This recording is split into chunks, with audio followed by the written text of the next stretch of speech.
to this edition of the Native News Update on this Thursday, October 21st. I'm your host for today's program. And today we're going to go to the Navajo Times reporter Marley Shebala in Window Rock, Arizona with some breaking news about the indictment of over a dozen Navajo Nation Council Delegates, including the Vice President of the Navajo Nation, who is one of the candidates for the presidency race coming up here on November 2nd.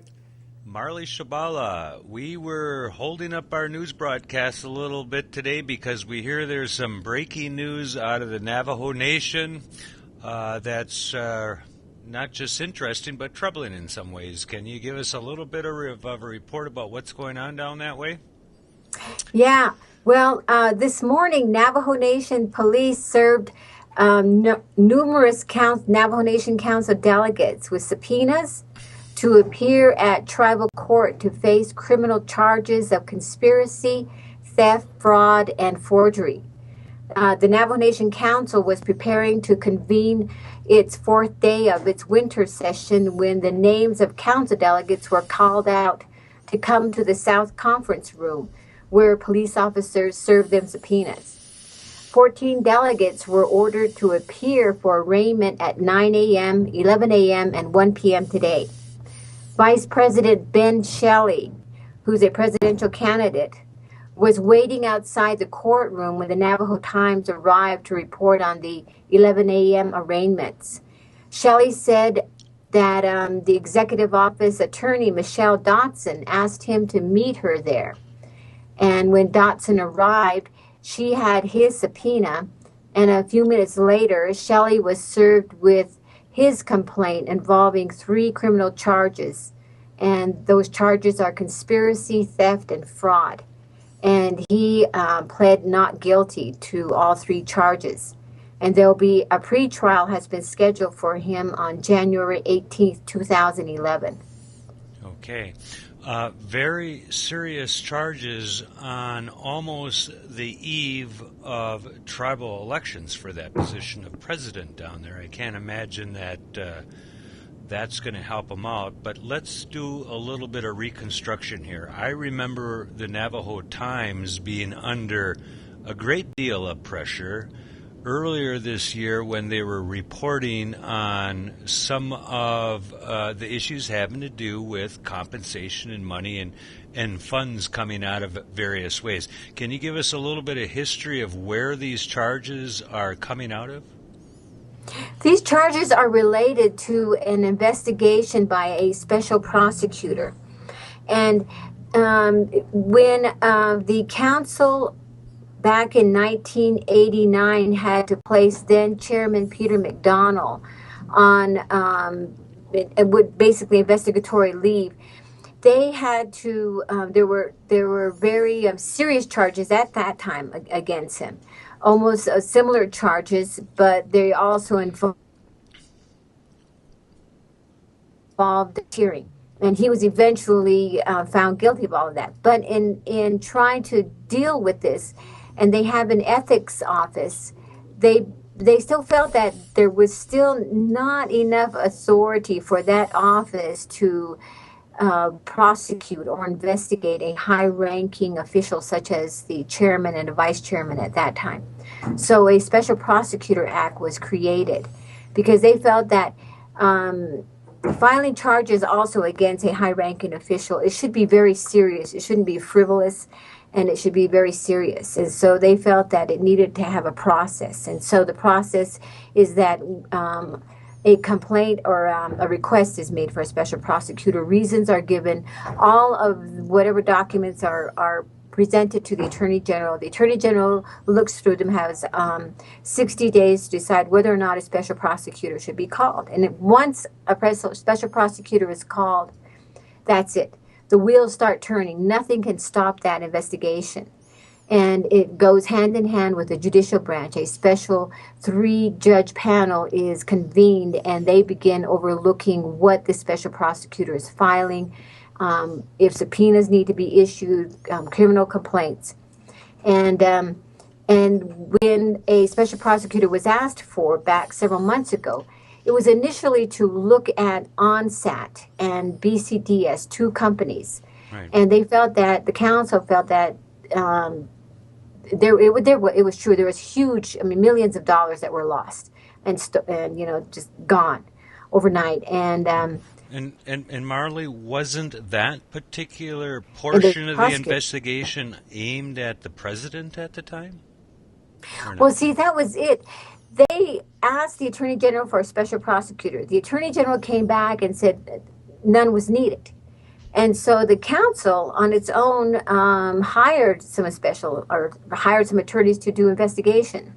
But they did not have the authority to issue subpoenas or do what the special prosecutor is doing now, to go in and demand documents, financial records.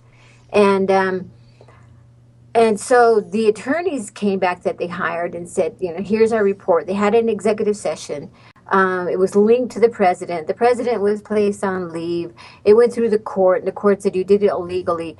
But by then, a special prosecutor had been called for to look at BCDS and ONSAT. Right. And so that started moving along. And then the Attorney General said, well, we've looked at these Navajo Times stories dealing with discretionary funds and the council, and we believe that should become a part of the special investigation. And he can do that. And so that was made a part of it. Then the council said, well, why not look at all the discretionary funds? The president also has discretionary funds. And so the president's office was also looked at. Okay, well, that's interesting. You personally were under fire quite a bit. I was at the board of directors meeting for the Navajo Times Publishing Company when there were some fairly high-ranking officials from the council insinuating that you weren't doing your reporter's job. Some of those stories about the discretionary funds were published from your work, investigative work, wasn't it? Or tell me who was all involved with that with the Navajo Times in terms of reporters.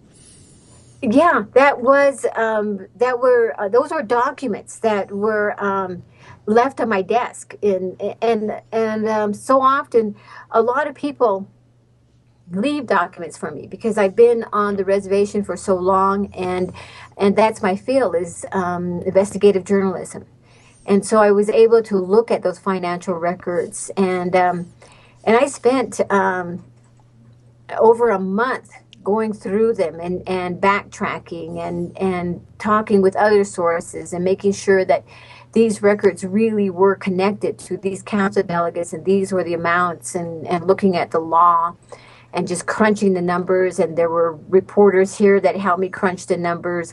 Some of the financial staff also helped me crunch the numbers, and then we released a series of stories on that. And I was pretty surprised that the Attorney General in a press release said, we looked at that story, and we looked at the evidence, and we went through it also, and we believe that there is sufficient evidence here to call for an investigation. Right. Indeed, the indictments seem to indicate that there's something going on here that isn't kosher and up front. Who else, other than the vice presidential candidate, has been involved? Is there other prominent names that have been indicted in the delegates? Are they just district delegates, or what can you tell me about those names? Well, just for information on what discretionary funds are. Discretionary funds are for emergency purposes, and they help the most impoverished citizens on the reservation. And these are individuals like students who need to pay for books, people who need burial assistance, people who have lost their jobs and can't pay their utilities, and for elders, because they right now there's a lot of them live out there without electricity, so they depend on wood, and they need people to help them. And that one of the complaints that was filed against a council delegate, his name is David Rico, and in that complaint it alleges that the council delegates, each of them, make a minimum of $65,000 a year. Right. And so under the standards for a discretionary fund, that's where the fraud charges came in against Council Delegate Rico, and I haven't had a chance to look at the complaint against Vice President Shelly, but the special prosecutor said, he filled out an application and he wasn't truthful. He makes $65,000 a year. He doesn't meet the standards of an impoverished person, and he took money that was not his. And therefore it was theft of Navajo Nation property. And it just makes you think about these allegations, these very serious allegations against these council delegates. We have been trying for some time to try to get a ballpark figure of how much money each of them make. They make $25,000 a year. That's their salary for being a council delegate. But then you have what they receive for attending council meetings, agency meetings, caucuses, and travel and everything else. And the special prosecutor finally put an estimate on it. He says they each make $65,000. And so these funds also, they were able to he was alleging that what they did was they went to one another and said, I want you to write a check out to my wife or my niece or my grandson or my granddaughter. And that was going on. And then those delegates allegedly would, in return, have that council delegate write out checks from this discretionary fund. But one of the individuals that was there in court today was Council Delegate Irvin Keyswood. And he was, when he came into the council several years ago, he was one of those that actually wanted to do something about tightening up the control on the discretionary fund. And so it was a bit sad that, there he was in the courtroom, also being charged. Indeed. Is the Speaker of the Navajo Council involved in any of the indictments today?